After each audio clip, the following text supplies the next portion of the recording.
We live in a fantasy world now. Reality has been destroyed. This is the time that you really need to pay attention. The probabilities are overwhelming on gold's side. That is the best environment to see gold increase its value. Welcome to Palisades Gold Radio. I'm your host, Tom Bodrovics. Joining me today is Gabriel Custodiet, privacy consultant and host of the Watchman Privacy podcast. How are you today, Gabriel? I'm doing great, Tom. Happy to be here and to tell your audience about something even more important than their mining stock portfolio, which is privacy.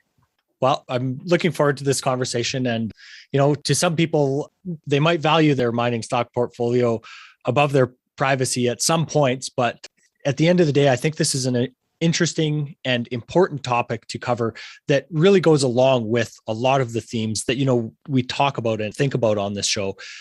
A lot of us are trying to invest to create not necessarily just a bigger number in our bank accounts, but let's say a freedom that comes with having financial independence. So why don't we start by having you tell us a little bit about how you came into this space and how you came into thinking so much about privacy? Yeah, so again, I'm Gabriel Custodiet, and I'm the author of a privacy guide. And that for me was an accumulation of years of living the privacy lifestyle and researching like crazy and seeing what worked. And that book is really the distillation of practical privacy techniques and privacy philosophy with ruminations on what is going on in the world. And so I'm a podcaster, an author, and a consultant. I have a background in cybersecurity, though that's a difficult world to keep up with and one that I'm trying to get back into lately. So in terms of my background, my interests, my credentials, I'm just an eager person who has studied this stuff, lived it, sometimes at great cost to me, and practiced articulating it in the best way possible. So why don't we start by kind of going over some of the different types of privacy that you talk about? Obviously, you wrote a guide called the Watchman Guide to Privacy, and you really list a bunch of different ways to think about privacy. So what are some of those different types? Yeah, so this is a great question. And one thing that I talk about is simply to be holistic about privacy. Privacy ultimately is, I suppose, about protecting the body and the mind. And so whether you are trying to protect your financial privacy or your address or your digital privacy, it all goes back to that. But maybe I could frame it in terms of why privacy is so important. And I think that will kind of get us where we're going here. So let's start with the first principles. The private mind, my private mind, is the surest and only thing I can be certain of. So the private individual mind is the fundamental essence of reality. That's why any argument for collectivism will inevitably fail, because it is fighting against this truth that I only access everything through the lens of my own mind. So privacy is foremost of our concerns as human beings. And that's not to say that we don't come into our own through interactions with others, but as any psychologist even will tell you, protecting your own private sphere is the best thing for an individual to do. And this ties into freedom of thought and of speech. Okay, so in the dystopia of Orwell's 1984, if you recall, Tom, no one in the society has even a moment to themselves where they aren't being surveyed. And so they never cultivate a personality or any interiority whatsoever. So they are susceptible to becoming simply cogs in the machine of this fascist, communist, totalitarian society that does the thinking for them. And it's only when the main character finds a part of his apartment that escapes the surveillance that he comes to his senses. So if you think of privacy and private property as this bubble around you, and you see everything else trying to pierce it and hijack your thoughts, you can start to understand why privacy is so important.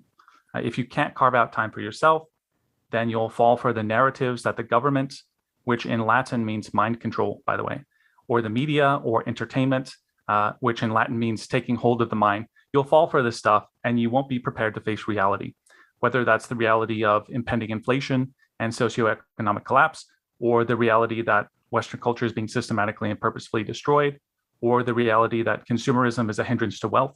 Whatever the narrative is, the narrative you want to follow is your own.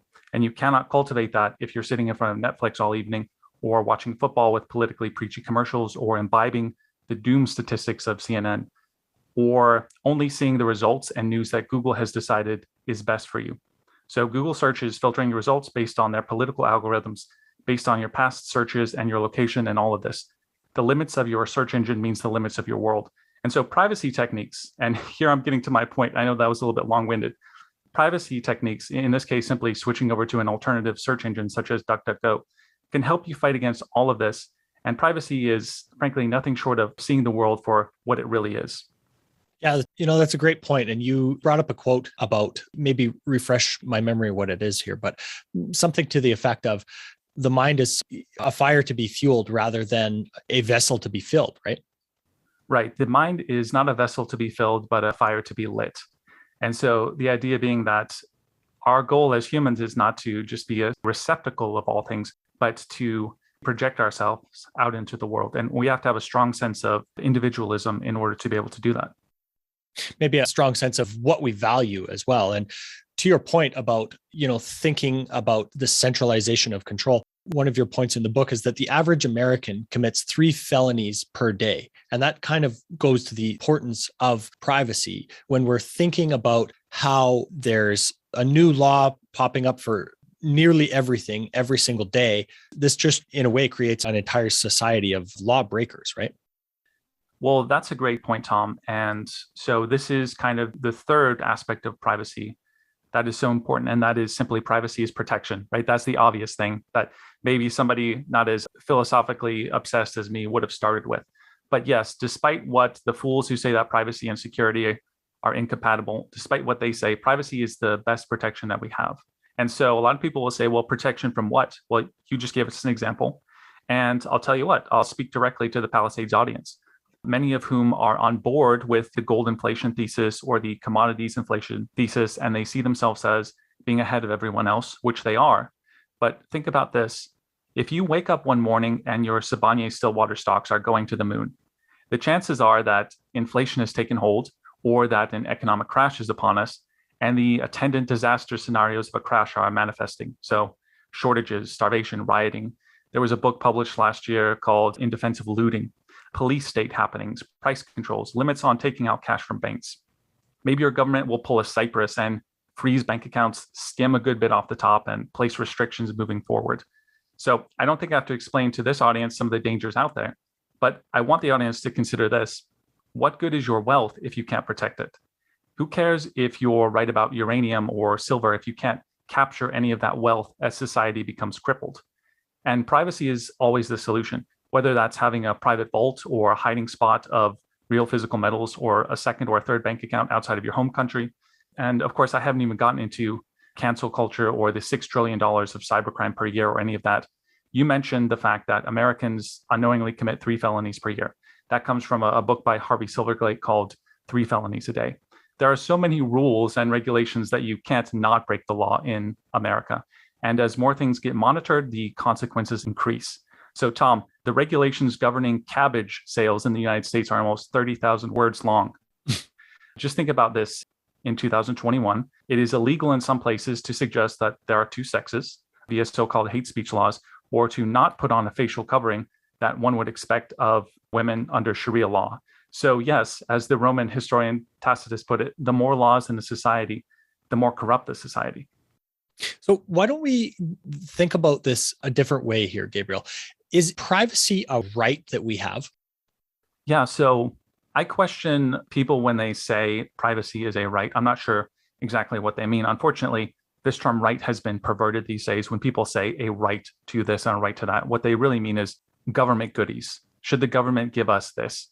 And of course, privacy is inherently decentralized. It's not something that can be given to anybody. It's the absence of things acting on you, if you will. And so the government cannot give you privacy because then they would have to know who you are and if you are a citizen and all this other kind of stuff, which would defeat privacy to begin with. So in a more fundamental sense, a right to privacy, which you can think of, I guess, the Declaration of Independence, that we have these things given essentially by God or by the universe that no government can take away from you, right? In that sense of a right, you could make that case that privacy is a right. But if you believe in that, then that is a serious responsibility, because that means that any institution who gets in your way is a hindrance to your right to privacy, and you have an obligation to protect that.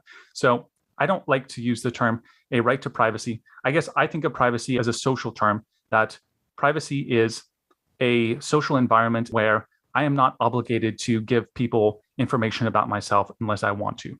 And so that's kind of how I see privacy. And that kind of ties into another idea in your book about the fact that, we should all be individuals free to interact in society as we choose, right? Absolutely. So in a collectivist society, of course, there's no reason to have privacy because everything is shared, everything belongs to everybody else. And it's a very tempting idea, the collectivist society, because things are promised. But unfortunately, in that kind of system, there's no innovation. There's, in fact, more harassment, more oppression. And the best way to organize a society, in my opinion, is a decentralized one in which individuals are interacting with others depending on who they want to interact with and depending on what they want to share with them. And that is essentially a private society. Decentralization and privacy are similar terms. And concepts like the blockchain and Bitcoin have really brought attention to this concept of decentralization, which I think is just a really good way of thinking about privacy. Because nobody would say that as individuals, we don't benefit and blossom by interacting with other people. Of course we do.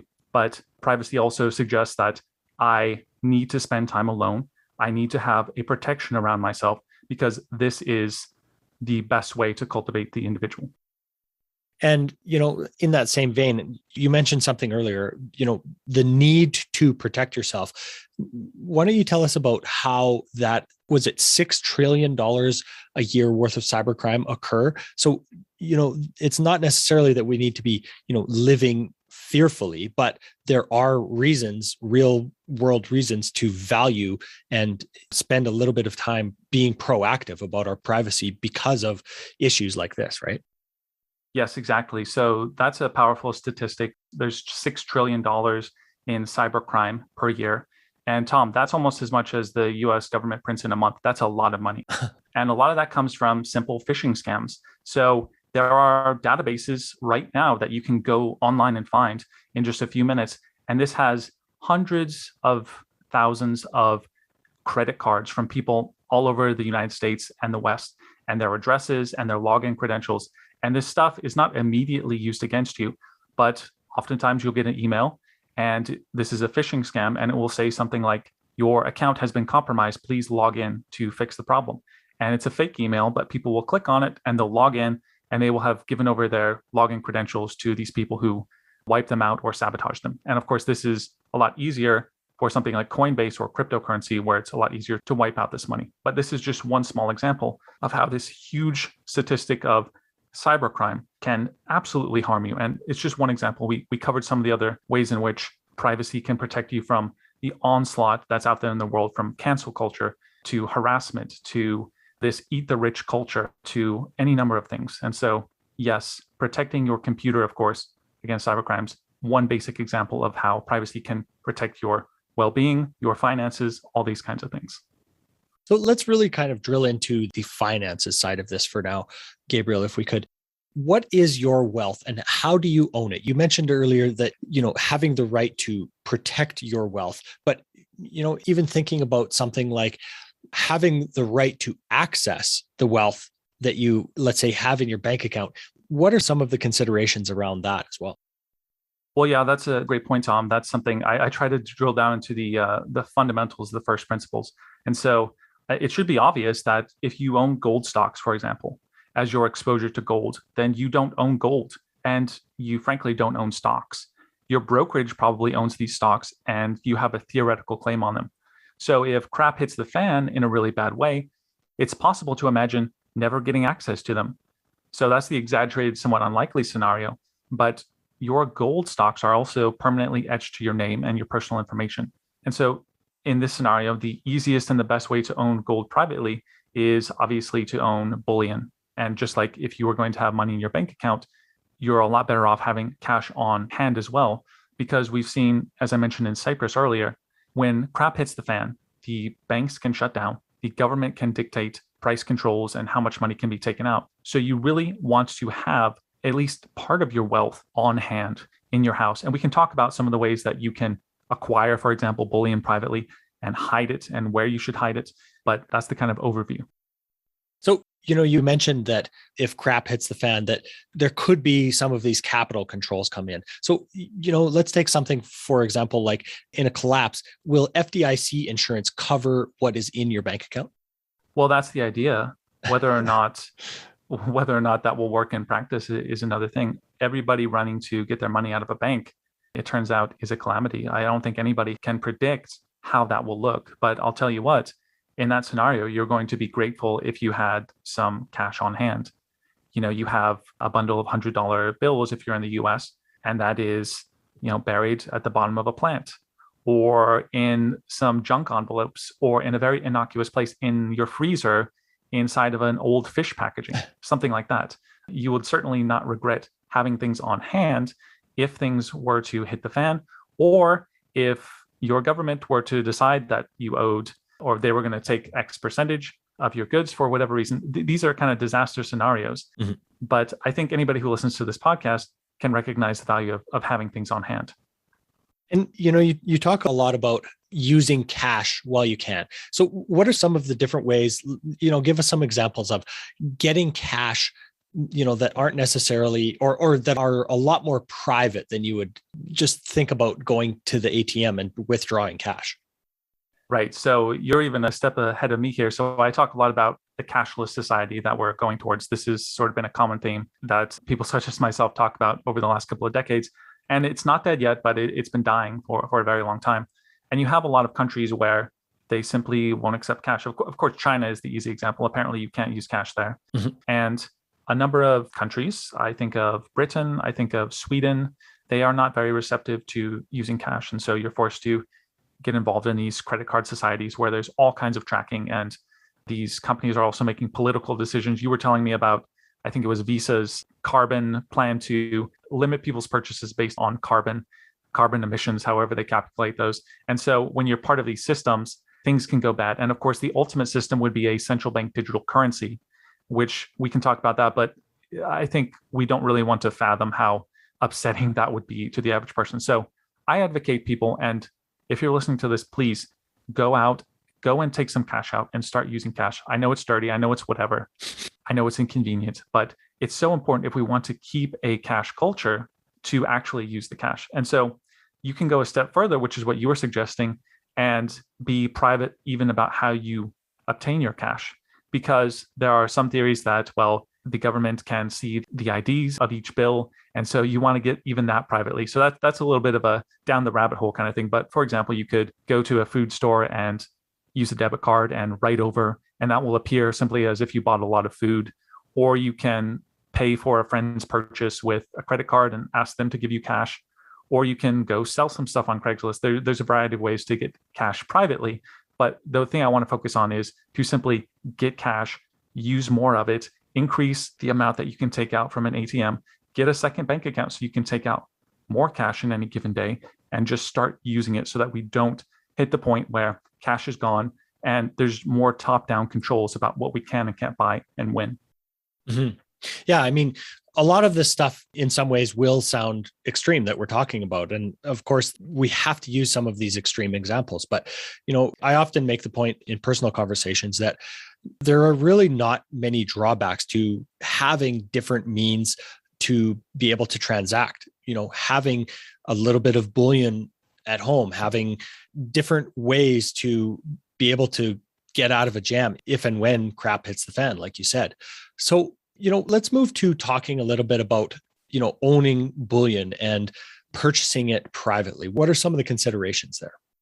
Right. So when I say to own bullion privately, what I mean is without any attachment to your personal information. And lest your audience forgets, in supposed bastions of freedom like the USA, physical gold was illegal to own at one point for a huge part, actually, of the 20th century. And of course, if looting starts happening and these people buy the leaked data of your online bullion transaction, then they might just have your name and address and how much you bought. So there's all kinds of risks for attaching your name to your asset, in this case, bullion. So you'll want to, if you can, get it privately, or at least have some that is acquired privately. So here's the basic overview. So acquire cash. And if you're really paranoid, get cash through some of the mentions that I just described. Go online and find your nearest coin shop. Go there without your phone. You don't need that GPS trace.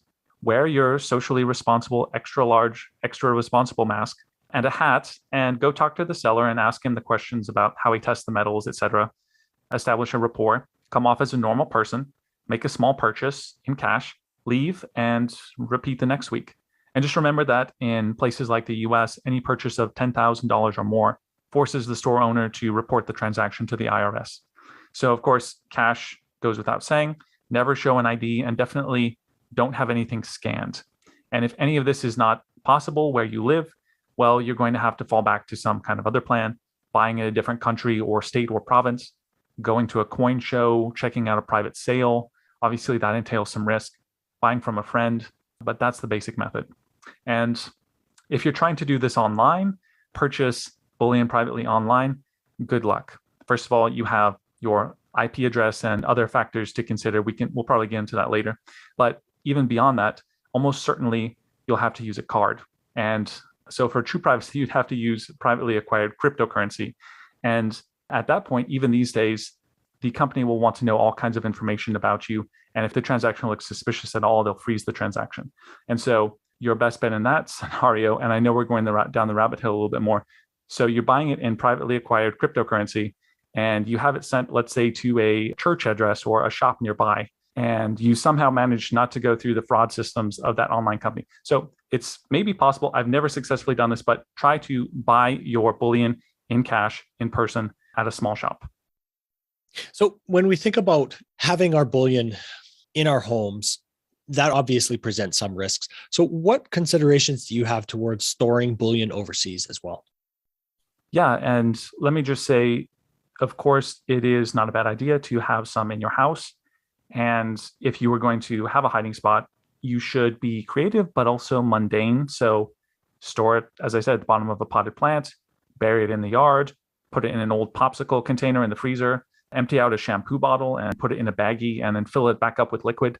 Those are just some ideas. But in terms of having your bullion owned overseas, you are somewhat in luck. For example, Americans, one of the only private assets that they can have that's not reportable to the IRS is privately owned gold in a private vault overseas. And so why that's the case, I don't know, but that's one of the only assets that's not reportable to the IRS. And so you would know a lot more about this perhaps than I would, but it's simply a matter of finding a trusted location, probably visiting them, and buying your bullion there. Singapore, of course, is a popular destination. There are others out there, but the basic idea is, I think, to get some on hand on a piece of property that you own nearby, and then perhaps consider and actually act on visiting a private vault somewhere in the world outside of your own country and getting a little bit set up there. Perfect. So, we talked about this idea of a central bank digital currency earlier. How much, lack of privacy, or what are some of the things that we need to think about when considering that move by certain governments to basically digitize every single transaction that we make?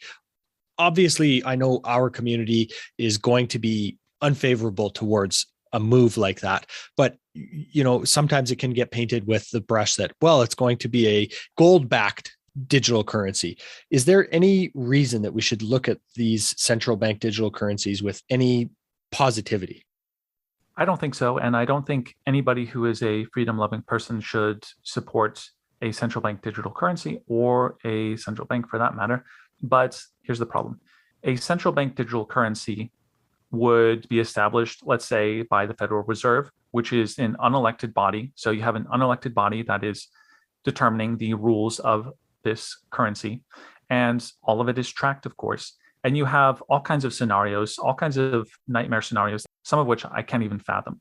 But let me give a few examples. So let's say that the central bank says that, okay, we are doing stimulus, and this time you have to be below a certain income, and you can only spend this stuff on whatever store. You can only spend this for a period of time, and it expires in 30 days. So you can quickly see how this could be a slippery slope, because anytime you invite this kind of centralized monopolistic system, it just gets worse and worse and worse. And so you can read, for example, some of the global technocrats, such as the World Economic Forum. There was a lady, I'm blanking on her name, Christine Lagarde, and she wrote an essay basically saying that with a central bank digital currency, we could improve people's health by for example, discouraging them, and I'm not sure what she had in mind, but discouraging them from buying beer and frozen pizza and encouraging them to buy broccoli and spring water. And so once you have people who believe that they know what's in your best interest in control of the monetary system at a granular level, I'm going to let your audience do some of the imagining to see what kind of slippery slope, canyon, ravine that we could end up on at the end of that journey. Yeah, it just seems like a perfect tool to really drive behavior, right? Exactly. And of course, taxes can be taken immediately from there. Maybe certain fines can be extracted immediately. Maybe you live in, let's say, Chicago, where I believe one scenario I use in my podcast is a person who lives in Chicago goes to the neighboring Iowa to buy a gun, and the central bank digital currency sees that he is actually from Chicago and he's not licensed to have that gun in Chicago. And so they not only deny the transaction, but maybe they have some people waiting for him when he gets back into town. So just another small scenario. Do not let the technocrats have the top-down control of your money, because surveillance is control, surveillance is power. And that's about all there is to say about that. So, you mentioned another piece in the book about having an offshore bank account. What's some of the thinking behind that? If, we have a financial collapse, won't that be hard to access? Yes, I think that could be hard to access. And when it comes to offshore banking, let me first give my sort of basic spiel that, I'm not giving financial advice. Go seek out your own advisor who knows your specific needs. But I tend to talk about this in general terms. So the idea of an offshore bank is simply, and offshore just means any country that's not your own. So if you're in the US, that might be Mexico. And so the idea of having an offshore bank account is simply that you have a bank account that is not controlled by your current government. Maybe you're skeptical of them. Maybe you want to pursue diversification, which is one of the most important aspects of financial consideration. And so you just have a backup plan. And if you did have, let's say, a bank account in Mexico, and you're an American citizen, that is reportable to the IRS through an insulting law called FATCA. And if you live elsewhere, you probably also have to report that through what's called the CRS, the Common Reporting Standard. So this is not a way to slip through the cracks. This is more about diversification. This can be asset protection. And there may be some ways in which you can, for example, go to Mexico and let's say you use your American credit card.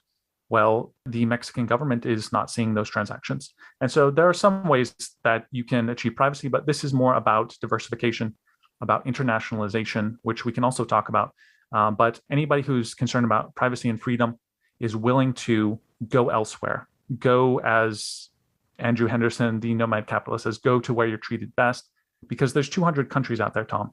And your own country is probably not doing things the best way. And even if they were, it's good to have a backup plan. And so that's what I think about when I think about offshore banking. Yeah, that's something that you and I were talking about before we hit record, is in a way voting with your feet and with your dollars on where you are treated best. Because, as much as we value making money, we also obviously value freedom. You can have all the money in the world if you aren't able to, for example, go outside of your house or leave the country that you live in.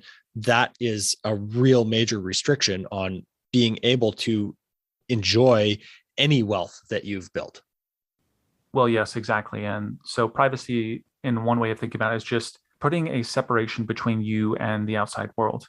And we've discovered, and this is important to look at what's happening in the world in the last couple of years, because you see countries that are shutting down. They're not letting their citizens in or out. These are not the places that you probably want to be in the long term. And so we're getting a sample of some of the best countries for freedom and privacy out there.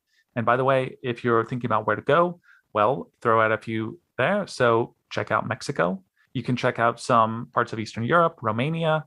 I hear good things about Georgia. And what we're seeing is previous cities and countries that are usually high up on the best places to visit and live, like Sydney and Australia and New Zealand. These places have serious freedom consequences, especially right now. So do your best to sift through some of that stuff. And when it comes to internationalization, just broad advice, Tom, I would encourage people to follow Nomad Capitalist, Andrew Henderson. Follow and read the books of Jim Rogers and Doug Casey, and especially Sovereign Man, who does a lot of good work on this kind of stuff, and simply be informed. I'm not telling people to go here or there. Maybe you're best sitting and hunkering where you are, but it's great to have options. And the only way to do that is to go out there and explore for yourself. And you might find in a place like Mexico, maybe the government is larger on paper than the local government in Colorado. But in reality, it might be a lot less, and it might make a lot fewer expectations on what you have to provide, what you have to report, etc. And so there's a lot of opportunity out there. You just need to go out and seek it. Yeah, that's a great point. And, I can personally say that some of those resources are excellent.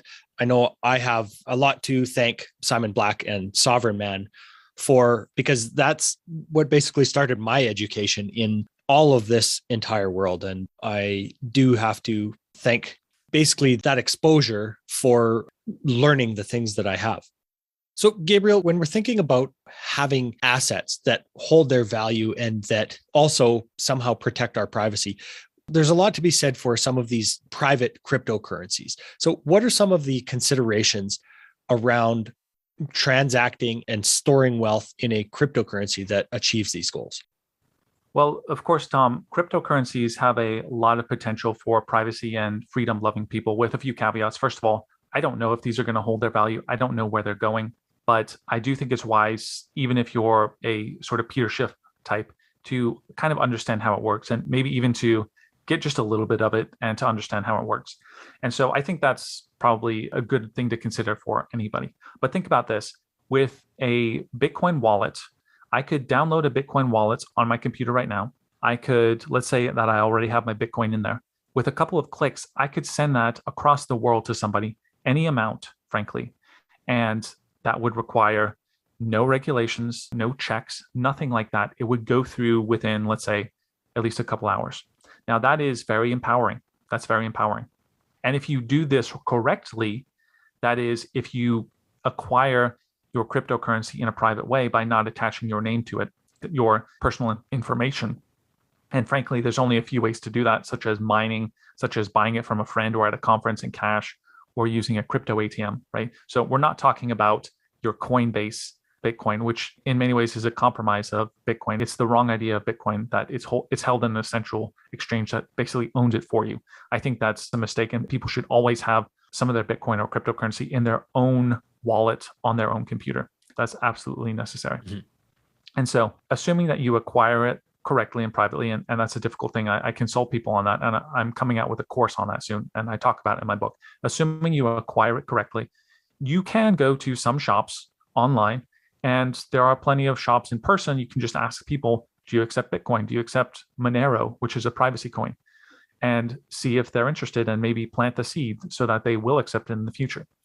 And you can make transactions, which, assuming you haven't tied your personal information to the coin, you can start making some private transactions. Now, there are, of course, a few things to consider. Because of the way the blockchain works, the ledger on Bitcoin, at least, shows all of your transactions. And so you might want to have separate wallets. You might want to not establish a pattern of behavior that reveals your location, etc. But cryptocurrency is a fantastic way to have an alternative to your Visa and your MasterCard and your PayPal, all these companies who are becoming politically motivated as well, unfortunately, these days. And that's the potential that crypto has. But you really have to think about this a little bit, plan it out, and acquire it, most importantly, in a private way. Mm-hmm. So you mentioned a privacy coin like Monero versus a public blockchain like Bitcoin. What is the difference there for those of our listeners that might not understand that? Yeah, so basically, the way cryptocurrencies work is you have a blockchain, you have a ledger, and this prevents any need for a central authority, because every transaction, every individual transaction carries with it the entire history of the ledger. And so that is empowering in a decentralizing sense, but it's also quite revealing. And there are companies and people in the IRS right now looking at the Bitcoin blockchain and trying to piece it together and figure out what's going on. In something, a privacy coin like Monero or Pirate Chain, for example, the blockchain still functions, but it's hidden. And we won't go into all the details behind that, but it's not visible. And so it is a true privacy coin. When you spend it, people cannot trace it back to you. There's no blockchain to see. But the important thing to consider, of course, is Monero viable? Is it successful? Is Pirate Chain going to be viable and successful? These are the kind of financial questions that I'm not in a position to answer, but that you need to consider before you put X amount of your money into these things. But I always recommend people at least try a little bit and at least practice and test it. Mm-hmm.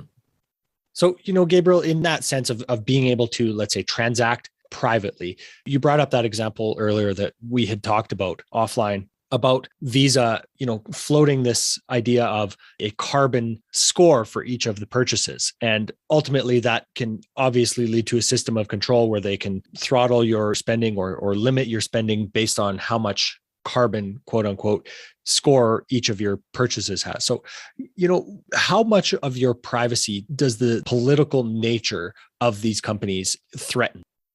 Well, you are very wise to point that out, because what Visa and PayPal and some of these MasterCard, some of these companies who are prohibiting, restricting people who are buying certain items, or who are, conservative media, or whoever the villain is of the day, when you think about how much control they have, you definitely want to do what we suggested so far, which is to use as much cash as you can, be diversified, and maybe even start to implement some cryptocurrencies into your life. And this is the perfect example. Why? Because if people know what you're doing and they see that you are speaking out against whatever, and they don't like that, well, they can shut you off. Perfect example.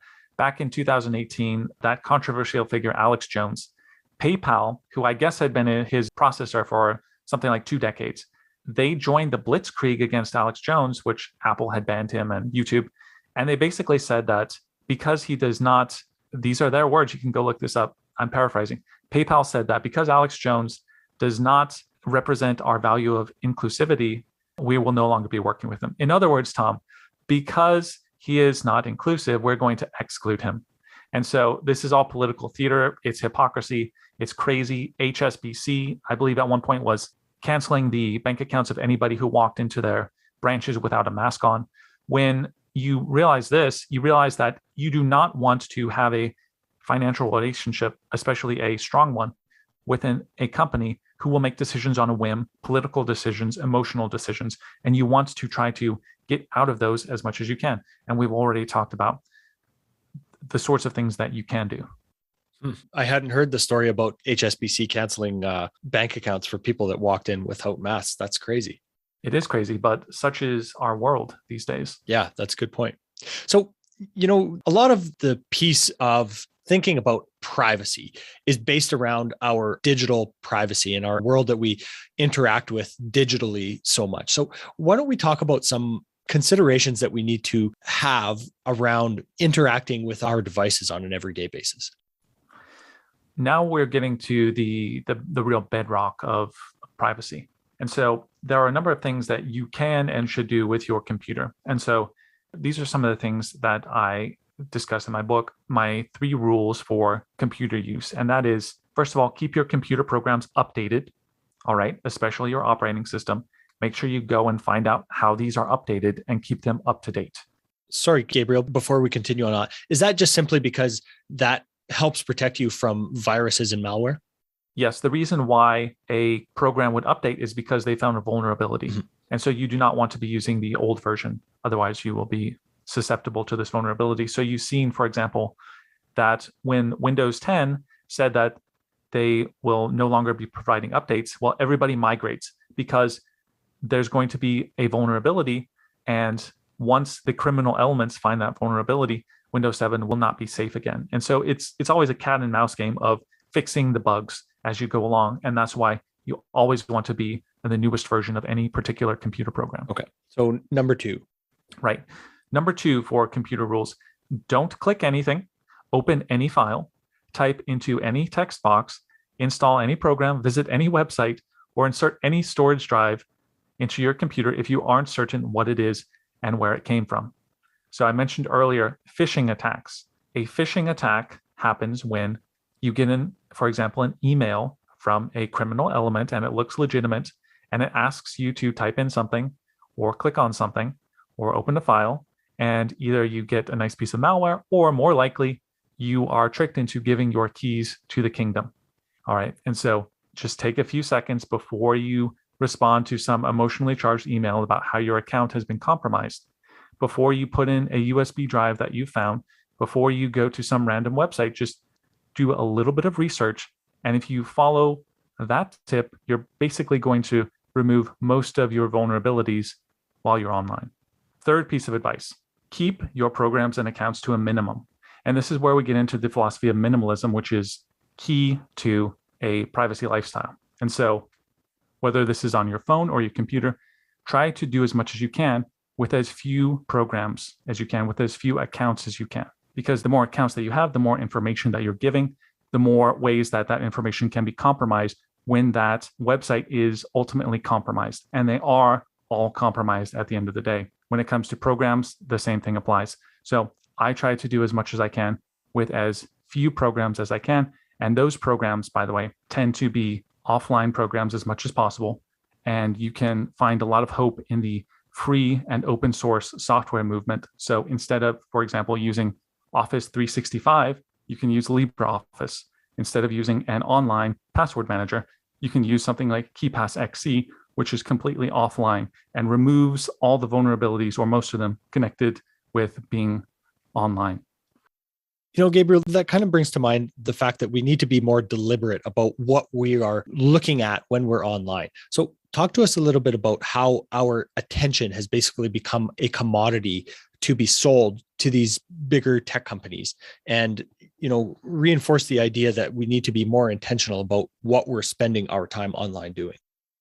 Well, yes, this is a great point, Tom. And of course, at the end of the day, privacy is a behavior, and it is a more meaningful interaction with our world, primarily by being a little bit more minimalist. So you're right, trillions of dollars are spent on ways to attract our attention online, to gather more of our information. If you go to a website such as deviceinfo.me, you can see that your information about your device, what processor you're using, where you're located, what browser you're using, where you are positioned on the screen itself, all of this information can be tracked and is increasingly tracked by websites. And so what I tell people is be very meaningful about how you interact with the internet. Always have a plan. You're not just going there to play around. You have a mission. There's a time to play around, but there's a time to have a mission. Do your mission. Don't get distracted. Use an ad blocker such as uBlock Origin, which you can add to your browser. Don't get distracted. Complete your mission. Physically stand up and walk away, and then reset yourself. So this is just kind of one technique for being more purposeful about what you're doing so that you do not get lured by the clicks and the autoplays and all the rest. And of course, I haven't said this yet, but I should say this. Everybody, when they go online, should be using a paid VPN. A VPN basically hides your IP address. Your IP address is the identifier that your internet service provider gives you. So your internet service provider can typically see what you're doing online, and we want to hide that. So we use a paid for VPN. You should always use one when you go online. And that's one way that you can erase some of this tracking that's happening online. And Tom, you're right that there's so much tracking happening, and a lot of that is sold, and a lot of that ends up in third parties that we did not agree to, or we read the long user agreement, which we don't really agree to, but we kind of just have to proceed. So we want to do our best to obfuscate some of the tracking that happens online. And that is just a couple of ways to do so. Excellent. And what about, you know, a browser like Brave? You know, there's different programs that we can use like DuckDuckGo, Brave, things like that, that do provide us a little bit better level of privacy. Are those helpful as well? Yes. So you're absolutely right. You want to be using a browser like Brave, which is a privacy browser. You want to be using a browser like Firefox instead of, for example, Chrome, which is owned by Google and does a little bit more tracking. But you also want to consider the settings that you have on your browser. So, for example, you might consider not remembering history, not remembering cookies, and cookies are just little bits of code that kind of track you as you go along the internet. So you want to consider those. Of course, download a program, an ad blocker such as uBlock Origin. That will benefit you. And sometimes you might consider using something called the Tor browser, which is a great privacy tool. It basically routes your connection through 3 different locations around the world and hides a lot about your device and your IP address. And that's a great tool for anybody to use if you want to make sensitive searches, is the Tor browser. So just a couple of tools in your arsenal. So Gabriel, what other considerations are there for using a phone for any of our daily activities versus a computer? Should we be doing anything other than what you mentioned, using a VPN, using more of these privacy browsers, things of that nature to help us protect our privacy on our phones? The phone is a different story, of course, and it's something that requires special consideration. And here's why. Your phone most likely has a very young operating system. These have not been as prevalent for the last several decades in the computer world. And so it has a young operating system that by design is always sharing. Apps are always sharing with one another. They're always connecting to the camera, to the GPS that is baked into any phone. And remember, your phone is always pinging your location to within a few meters at any given time. That is very exposing. There are all kinds of consequences attached to that. And so what I tell people is, do not make the phone the fulcrum of your digital life. Make your PC the fulcrum of your digital life. Do your banking on your PC. Do your writing on your PC. Do all these kind of things. Do your browsing on your PC as much as you can, and reserve your phone for emergency situations. You need the GPS. You need to search for something when you're not at home. Reserve the phone for those kinds of things. And that's basically the best basic advice for phone usage I can give. Perfect. So Gabriel, we've talked a lot about, a scary subject matter here. It is negative and oppressing to think about in some ways. So why don't we try to end on a positive note here? What about thinking about the freedom we have to choose a life that we want, a private life, and have the tools to help us achieve that goal? Yeah, of course. Anytime you're talking about gold markets, you can tend to be doom and gloom. And that's especially the case if you're talking about things like privacy. As I said, it's always dying and it never seems to stop dying. But yes, here's how I view the world. Obviously, there are a lot of threats to our privacy and freedom. AI is a serious problem in the future. We have central banks and central bank digital currencies. We have increased surveillance. The IRS for Americans is becoming very surveying. There's all these problems out there, but I do see that people are starting to focus on decentralized systems, whether that is choosing a different tech company, BitChute instead of YouTube, Odyssey instead of YouTube, finding alternatives, finding cryptocurrencies. Even if those are not going to work, it's a conversation from people who are very skeptical of central systems. And in some ways, we've never had more opportunity and freedom today. I know that's hard to say when a lot of people are locked into their homes and home countries. But I do see that people are becoming awake. People are becoming aware. I didn't know about a lot of this stuff until I started listening to podcasts. And podcasting was a decentralized way to get around the airwaves, right? Which is why podcasts are so important. So anybody listening to this stuff, listening to this podcast, listening to what I'm saying, you are part of a revolution to create a freer and a more private world. So be aware of what's going on, study and find alternatives, find decentralized ways. Start to interact with your neighbors more. Local solutions are always great. Try the free open source software movement and start exposing yourself. Start using private messengers, as I said. And I think if we do that, we can build a world that is more private and free and is a much better place to be in. Excellent, Gabriel. I appreciate the conversation today. I know it's not something that is typical of what we cover on this show, but I think it's really important to consider now and again is thinking about how we protect our wealth, how we protect our freedom, and figuring out different ways to go about that. Of course, your guide, the Watchman Privacy Guide, is available at watchmanprivacy.com. And your podcast is the Watchman Privacy Podcast. Anywhere else you'd like to point to, Gabriel? No, I think that'll do it. The book is available on Amazon. I know I may have denounced them in the last hour, but they make things pretty easy to get around the traditional publishing company. So take a look at my book and check out my podcast. Excellent, Gabriel. Thanks so much for your time today. Thank you, Tom. Have a good one. This podcast is for general informational purposes only. Nothing on this podcast should be taken as investment advice. Guests on this show are not compensated for their appearance. Listeners are urged to educate themselves and make their own decisions. Do not base any investment decisions on the information contained. To view our full disclaimer, please visit our website.